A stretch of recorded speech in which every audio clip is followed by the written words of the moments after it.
Hello, everyone, and welcome. I am so glad you are here today because I have a special guest for you. If this is your first time visiting or watching a video or listening to a podcast, I want to say a great big welcome to you. And if you are a returning viewer or listener, I'm so glad that you're spending part of your day tuning in to us because you're not going to want to miss our guest today. Before I introduce our guest, if we already don't know each other, my name is Yong, Pratt, and I am the chief dreamer right here at Our Young Creators. Here at OYC, we're on a mission to help parents and kids bond over the time they're spending on their devices to turn consumption time into creation time. And today, our guest is Meg Brunson. Meg is a mama of 4 littles. She is a former Facebook employee, and she started the FamilyPreneur podcast after helping her daughter launch her first business at the age of 10. She's also the CEO and founder of EIO Marketing, which is a digital agency focused on Facebook marketing for family-based businesses. And Meg and I have been wanting to get together and chat for the longest time, so I am so glad to welcome you to the show today, Meg. Oh, I'm so glad we were finally able to make it work with both of our busy schedules. Absolutely. We were just chatting before we hopped on the interview saying, gosh, it's been probably several months since we first connected, and we just have had friends tell us we need to connect with one another. And so finally, here we are connecting on live video, and I couldn't be more excited. Yes, it's a monumental day for us. So I would love to kind of start at the beginning of your journey into entrepreneurship. Mm-hmm. Why did you make the choice to leave Facebook, and what did you do once you left Facebook? So if it's okay, I've got to take a little step back. So yeah. I originally jumped into entrepreneurship. I've always had a little bit of a side hustle, right? Like starting in college all the way through. I always had something on the side just to generate some extra money. But when I was pregnant with my third kiddo, I got really sick. I had a very traumatic pregnancy, brushes with death twice, 2 separate situations, just really eye-opening experience in which I decided I don't want to be spending 40 hours a week at work, plus commute time, plus. So I pulled out of the corporate world, jumped into entrepreneurship, and built up a business after a bunch of failed attempts. So I have plenty of fail stories. It was a couple of years later that I actually was offered the job at Facebook. So I had learned Facebook marketing on my own, was offered the job at Facebook, like I said, about 3 years later, and kind of thought to myself, that trauma from that pregnancy, it feels better now. Do you know what I mean? Like I had coped with those effects, and I thought that I'd be fine to go back to normal, as I'm saying in like quotes, right? Like go back to the quote unquote normal working world. So that's what I did. I went back to the corporate world. And it was pretty quickly apparent that that's not really where I wanted to be. You know, by 6 months in, it got to the point where I had, my sick bank and my vacation bank and of time off. And I was like counting my minutes because my daughter had a Thanksgiving play, and how many minutes did I have to use to go watch it before I had to get back to work. And it was in that moment that I was like, this isn't how I want to be a parent. I want to be present. I want to be available for my kids. I want that flexibility. And I had done it. I had built up a successful business before. So I, on good terms, tactfully gave my notice and said, I'm just going to do this again. And that's why I left Facebook. So working there was super cool and fun, just like I thought it would be, but they still actually expect you to be there for 40 or for 40 hours. So it wasn't really aligned. So that's why I left. And there's so many good things in this story. The first thing I want to highlight that you mentioned that I think is really important to think about is the fact that you said before you did what you do now in your business, you had several failed attempts. And I know our society often puts this incredible stigma on failure, how we're not supposed to fail, how we're supposed to strive for perfection. So I just really appreciate that you said that, because it shows us out in the world that mamas in particular, it's okay to make mistakes. And as we fail, we are learning from those mistakes, and then we're not going to make them again. We're learning from each lesson, and from all those failures, now you can come to this place where you have this successful marketing business. Now, can you tell us what you work on at EIEIO Marketing? Sure. So EIEIO was the first business I launched when I left Facebook.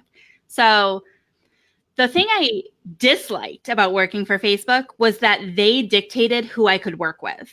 So I had one instance where I was assigned a mom. She was a new mom. She had like I want to say a 2-year-old, and she was expecting her next baby like any day now. And she was building her business and things were going well. But I knew that she just needed a little help to figure out the Facebook platforms to push her marketing over the edge so that things would really take off for her. But because she wasn't at the right spend level, Facebook told me no, like one phone call and you're done, because this is a revenue thing for them. Right. And so when I left, I knew I wanted to be able to help the people I wanted to help. Mm-hmm. You know what I mean? So EIEIO is an agency. So I run ads for people who don't want to run ads themselves. I should say most of my clients are parents of children. I have a couple pet parents, but most are parents of children. And so we initially connect and resonate on that level. You know, they're also trying to build their business so that they can be that present mom to their kids. So we're able to understand where each other is coming from, and I can help them through marketing, because that's my area, of expertise. That's the best way that I can help another parent entrepreneur. And it's also made things really easy as a parent. I've got 4 kids. Somebody's always sick. Somebody's always getting hurt. And my husband is amazing, but every once in a while I need to do something, which might mean rescheduling a phone call or pushing a deadline back an hour. And I feel like when my clients are all my people, they all get it. So it's taken a lot of the stress off of balancing entrepreneurship and family, because they understand that balance. Yeah, and it sounds like you've built this business intentionally with the thought of you're putting your family first, and then comes the work with your clients. And because they're also putting their families first, like you said, there's this great symbiotic relationship where you get each other at a really, really deep level, which I think sometimes when you're out there working with people in the marketing space, there's not always that connection on such a deep level where you get where the other person is coming from, and you get if there's an emergency, and you get if you just have to be there for your kids' school play. So I really think that you're being able to prioritize the level of importance of your family being first. I think that's something that so many entrepreneurs strive for, yet don't quite attain. It sounds like, though, that you are really making that your first priority. And it's definitely not I'm a big fan of being honest. It's not a perfect process, but that's definitely the path we're on right now. And I took a lot of clients who weren't ideal in the beginning. It's that whole, oh, that was a bad idea, but I'm going to learn from it. Mm-hmm. And you find your ideal people. In the beginning, I took anybody who would pay me. Right. Because my goal was to make money. But now it's like, no, I need to find the people who are aligned with my beliefs and, understand where I'm coming from and things like that. So important. And I know, having been a business owner for a long time, there were times in my business where I didn't draw that line in the sand. And like you said, you would just accept anybody into your space, into your home, and even when they weren't a good fit. But as you grow as a business owner and as a mom, as a person, it's far easier then to start discovering, okay, this person I know is going to be a great fit. This person, not so much. However, I'm going to send them on their way, maybe send them to somebody else who I think they'd be a good fit for. So I just love this process that you have created in your business. Well, thank you. So one of the reasons that we first connected online was because you work with your kids in your business. And this is something that I'm super passionate about. You know, this whole business started because I was doing a little experiment, wanting to bring my kids into my business in a meaningful way, also trying to figure out how to terminate the relationship I had with my then virtual assistant because things weren't quite going as planned.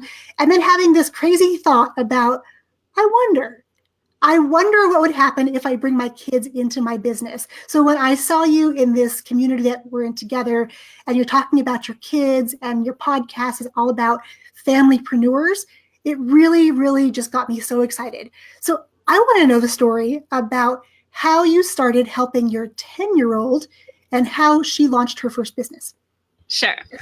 So when she was a baby, she was always really fast to do things. Like, she walked and talked and all that stuff before other kids. And then when she got to school, I kind of expected that she was just going to be this like stellar student, right? Because she did everything early and she got everything so quickly when she was little. And when she got to school, it was this like major flop. Like, she just couldn't figure anything out. As soon as she started getting grades, they were D's and F's. And we were just like, what is going on here? You know, and it just wasn't what we expected based on her early childhood. And again, it's been a learning process for us. We tried some different schools. We tried different approaches. And then my transition to entrepreneurship happened. And one of my other little side projects is I have a blog that we document like fun things to do around our city.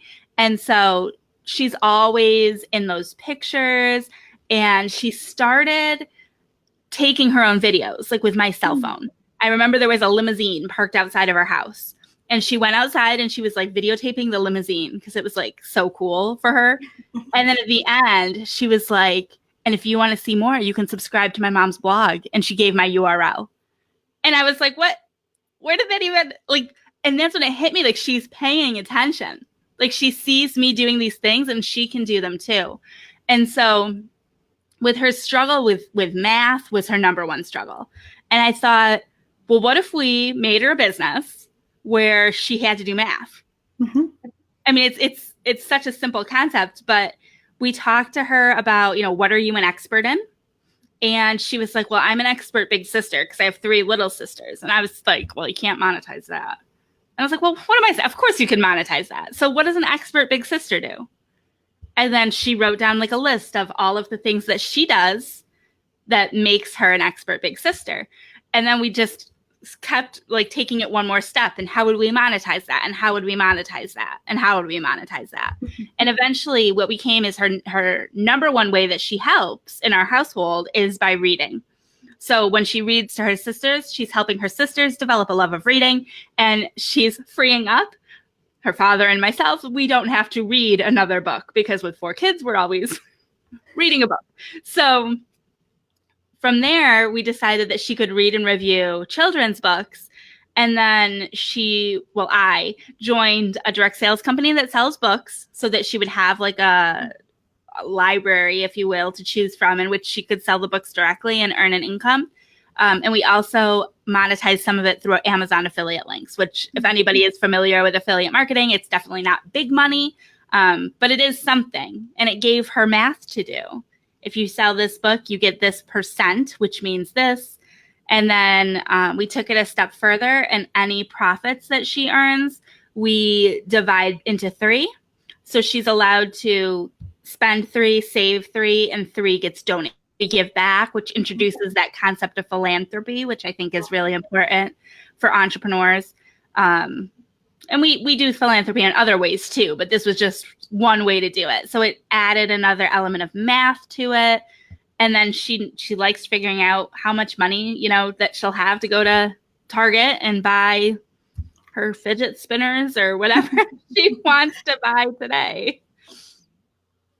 That is such a great story. And I want to press pause for just a moment because I want to go back to what you said, because literally you laid out the exact plan you used to help your oldest create a business. So for anybody watching, anyone listening, if you have kids who have expressed an interest in wanting to do something in business, wanting to do their own videos, wanting to record their audios, maybe building things, this is a great way to go back and help your kids in this process, even if you're not sure how it's going to end up. However, if you can take them through this process that Meg just lined up for us, that's going to be a really great first step, and you're going to be able to help them figure out where their talents lie and what special gifts they bring to the world. And then on top of that, how you can then help them to monetize it so they can start to learn about money from a young age and start planning for their future right now. They don't have to be 18. They don't have to be adults. Her daughter was 10 when they started this. So Meg, how old is your daughter now? 11. No, it's been a year. Yeah, and for my daughter as well, I brought her into my business when she's 11. She's now 12, and it's been interesting to sort of see how we've been able to go through a similar process and say, okay, what things do you like to do? How would we be able to monetize that? How is that money going to help you in the future? How are you going to use it now? Where do you want to gift it? We have the same sort of parameters set up for my daughter as well. And, she likes to create things in like Google spreadsheets and just in Google in general. So she has a little spreadsheet that she now uses to track things, which I think is so fun because then they have a love of something that may have been a struggle before. They see why it's important. And then all of a sudden it starts clicking in other areas of their life. Yeah. And in the past year, Kaylin, my oldest, has changed directions a little bit, which I think is totally fine too. Like I said, I had a lot of what I call failures. And so right now all of the kids have, they all have their own little things they've been working on, their own projects, but now they're working on a podcast of their own. And each one has their own piece. So Kaylin's piece is still tied to children's books. Mm-hmm. She reads the book and then she's been interviewing the authors. So she's gotten on an interview, like a podcast interview, just like we're doing, and interviewed the authors. So it's changed a little bit. And unfortunately, part of it is they are waiting on me to do some of the things like the editing, like they're not quite there yet, at 10 or at 11, she's not quite editing her own podcast yet. So I am hoping that that'll launch within the next couple months, but it's pivoting and letting them know that that's okay, because that's a message I feel like, going back to the beginning of our discussion, we didn't get as kids. So for me, like there came a point where I really felt like I couldn't start another business because my friends and family would think I was nuts if I asked them to like another Facebook page. Do you know what I mean? Yes. So I really want my kids to know that it's okay that you got bored with blogging about books. So how could we do this in a way that you would enjoy it more? And for her, it was a podcast. So now we're pivoting. And I feel like that's sending its own message. And that's a really huge message too, to again, reinforce the fact that as we grow as individuals, it's okay to pivot and make tweaks and changes in what we're doing in our businesses too, as well as our lives, because that's really kind of just the nature of life in general. As we grow and learn and meet new people, new opportunities are presented, and we get to choose which direction. And that's one of the things I love too about entrepreneurship and telling our kids that that's a good path for them to take because they get to make their own choices. They don't have to show up when someone else says to show up. They don't have to use the tools someone else says to use. They don't always have to go exactly by the system someone else gives them. They're now able to take something and move things around, make it their own, create their own process, and still get it done. And oftentimes, when we give them the opportunity to take the lead, they are out there shining their spotlight because they just love the fact that they're important, that their message is important. And being able to set our kids up for future success right now, I think, is one of the best gifts that we can give our kids. No, I totally agree. This has been an amazing opportunity for the kids. And, you know, they've taught me a ton too. So my 7-year-old, I have to think with all of these kids how old they are. My 7-year-old started a YouTube channel and just a couple months ago. And she was doing really great, producing her YouTube videos regularly. And then one day she kind of stopped. And I was like, what happened? Like, you were doing so, like, she was even going in and opening the editing software and getting it out. Like, she was doing really well for 7. Mm-hmm. And she said, Mom, I've got 14 subscribers. And I'm like, yeah. She's like, well, they're all counting on me. Like, I'm nervous. Like, what if I die? Like, she plays games.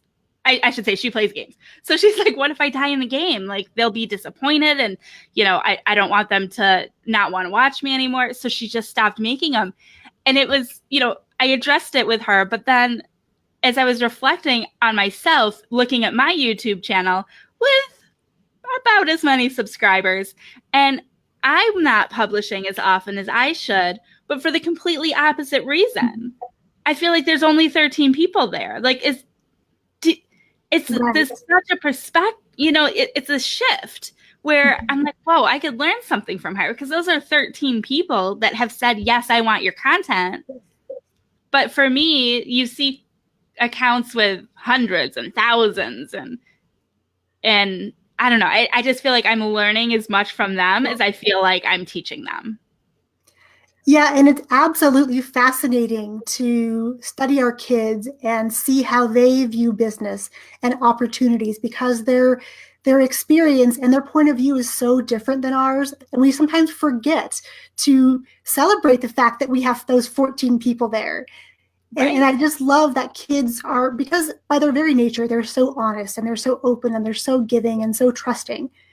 And I think those lessons are ones that we need to embrace as parents, especially in this entrepreneurial world, that we need to see our businesses through the eyes of our kids, because it's going to give us fresh perspective. Yeah. No, I love it. So I would love to know where my listeners and viewers can find you and connect with you and learn more about EIO marketing, see what your kids are up to. What is the best place for them to connect with you? I feel like the best hub is my website, which is megbrunson.com. I've got links to all my social channels. There's information on the marketing agency as well as the other services that I offer. I'm actually writing my first children's book, which I'm still hoping will be ready by the holidays, but I feel like it's going to be really aligned with your audience too. So I'm excited for that. And everything is at megbrunson.com. Amazing. And when the book publishes or when it's about to come out, definitely let's get back on here and do another interview and talk about that process, because a lot of people out there want to write books and want to write children's books. And I'd love for you to share your lessons learned and how they might be able to follow in your footsteps and do those same things. Oh boy, it's been fun. Yeah. And of course, when your kids launch their podcast, I would love to have all of you on to talk about how it all works, because that's one of the questions I get all the time is, how do you make it all work? What does it look like to work with your kids? And you have this amazing picture on your website where you're sitting at the kitchen table and you're on your computer and you have your 4 girls around you and they're all doing different things, you know, crawling under the table, flying a kite, and doing all sorts of things. And honestly, that's very much a reality, the one that I deal with, and I know that you deal with. So to be able to see someone else that, you know, when you do this business, especially with your kids, bringing them in, it's okay to be messy. It's okay to be a scientist and experiment and be a researcher and figure out together how to make it work, because it's definitely not any sort of, you know, magic wand waving adventure. You actually have to think and talk and engage with your kids, which I think is really a great side benefit, that you get to have conversations and you get to have relationship building while you're creating something together. My favorite is pulling out all the bloopers. Like, we have tons of little, like, blooper reels as we're we're getting ready and practicing things. So good. So before we wrap, is there one piece of advice that you would offer to anyone watching or listening who has kids at home, they're entrepreneurs, they're not just quite sure how to include their kids and make it a familypreneur business? What advice could you give to them? I would say just try to pick out what your child is really interested in and reverse engineer it that way. So instead of like finding a role in your business that your kid could fill, figure out what your child is interested in, what drives them, what could they spend hours doing, and then find a way that you can integrate that into your business. So just approaching it from a different direction. So if they really enjoy coloring and drawing, maybe they'd like to be introduced to a program like Canva where they could create graphic design online. So just trying to think of it that way. My 7-year-old loves video games. So we started a YouTube channel for her because she can play video games. So it's taking the child and fitting them into the puzzle rather than trying to like make a space for your kid. Does that make sense? And that's such great advice. Yes. Taking your child and not trying to squeeze them into some place, but figuring out how they fit into the puzzle. I think that's such great advice. And Meg, I think you said it best because you said it first. I just want to say thank you so much for taking the time today to chat with me about being a familypreneur and running and raising a business with your family and making it all work together. I've loved the fact that it kind of took us a long time to get here because I think it made this conversation today all the more rich. So thank you so much. I loved this. Thank you. And for those of you listening, my name is Yong. I've had a wonderful conversation with Meg Brunson, and I will catch you all on the next episode of the podcast. Cheers, my friends.